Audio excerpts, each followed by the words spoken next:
Hello, this is Ed Spicer, and this is www.spicyreads.org.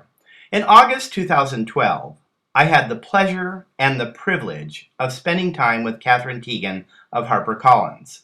In this first of two videos, Katherine talks about her job and the authors with whom she works. I especially enjoy hearing her talk about authors and revision. Enjoy, and thanks for stopping by. Katherine Tegen, welcome to www.spicyreads.org. You are an editor at HarperCollins with your own imprint. Many of my students think of editors as somebody that corrects punctuation, spelling, grammar. Essentially, they think of you as a copy editor. So would you explain for my students the difference between what a copy editor does and what an editor does? An editor is basically the person who decides what to publish for the publishing house. So an editor is receiving manuscripts, mostly from agents, and reading them and then deciding if there is a market for that manuscript. So the editor, in addition to being the business person who decides what is going to sell in the current marketplace, is also a creative person who works with the author to make their manuscript better. So the editor will think about big picture things such as, is the plot strong enough? Like, is the reader going to keep turning the pages because it's an exciting story? Are the characters fully realized, or do they feel kind of flat, two-dimensional? Is the dialogue sharp, and does it feel right for those characters?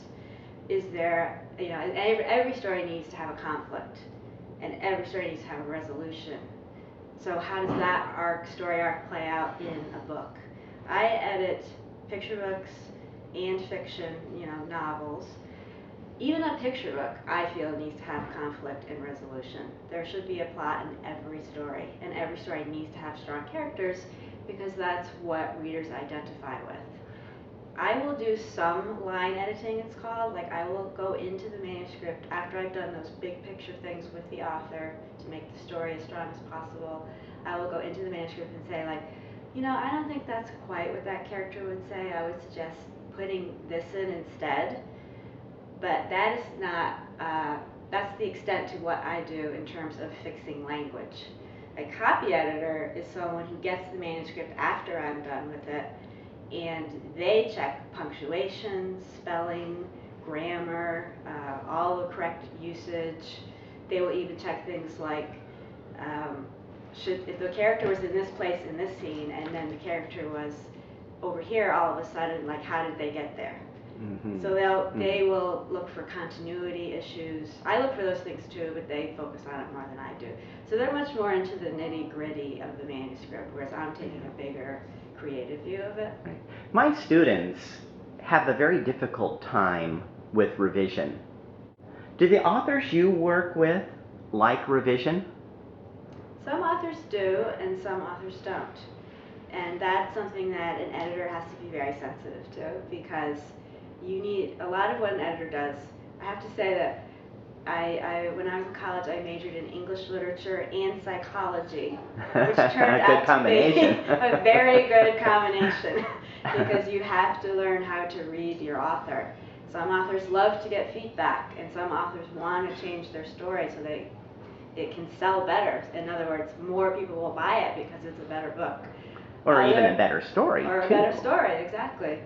Other people are very happy with what they've done, and you can offer your opinion, and they will change it or they will not. And an editor should respect that. In the end, it's the author's book. So, you have to sort of change your style depending on the author's style. That must be hard when you see changes that would really either help its marketability or help the story in general, mm-hmm. when an author isn't willing to try something new or change things that may improve the story. Right. I have to say that since I've been working for so long in publishing, that I have managed to collect a wonderful group of authors who are willing to take my advice. And that may be why we get along so well. Now, sometimes you might speculate. You may not know whether a suggestion really will work, but you want an author to explore, well, what would happen if we did this? And I think that's the way to try to convince students about the value of revision, that sometimes you have to write words, as I just did an interview with Emily Cokie that said, an author has to write words that a reader never needs to read, but they need to do that for the story just to see if they've covered all the bases. They do.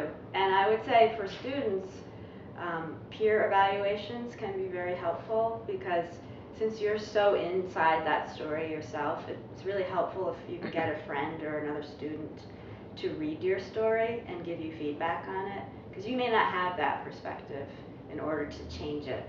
And that's basically what editors provide. We read stories, we're not as inside the story as the author, so we can give them that objective opinion on something. When I toured Harper with you, I had a very fun time watching Amy show the history of cover evolution. Can you talk about some of the parts that are necessary to take a book from manuscript to something that is sold in a bookstore? Well, it's quite a long process, actually. So once we've gone through the editorial process as I've described it, it then goes through copy editing. And mind you, at Harper in particular, we are very careful to involve the author in every stage. So the author sees everything. They go over the copy edited manuscript, they go over the galleys, which is when the manuscript is put into type. And then we also involve them in the cover process. And lots of times the cover ideas will come from the art director for the book, because they read the manuscript and they have visual ideas of what should be on the cover. And lots of times the ideas come from the author too. So, and also at Harper, the sales group is very involved and the marketing group is very involved. So it's a lot of team effort in creating a cover. And we want, obviously, the old saying, a book shouldn't be judged by its cover is not true. Not at all true. Right. Most books are judged by their cover. So it's probably the most important marketing piece for a book.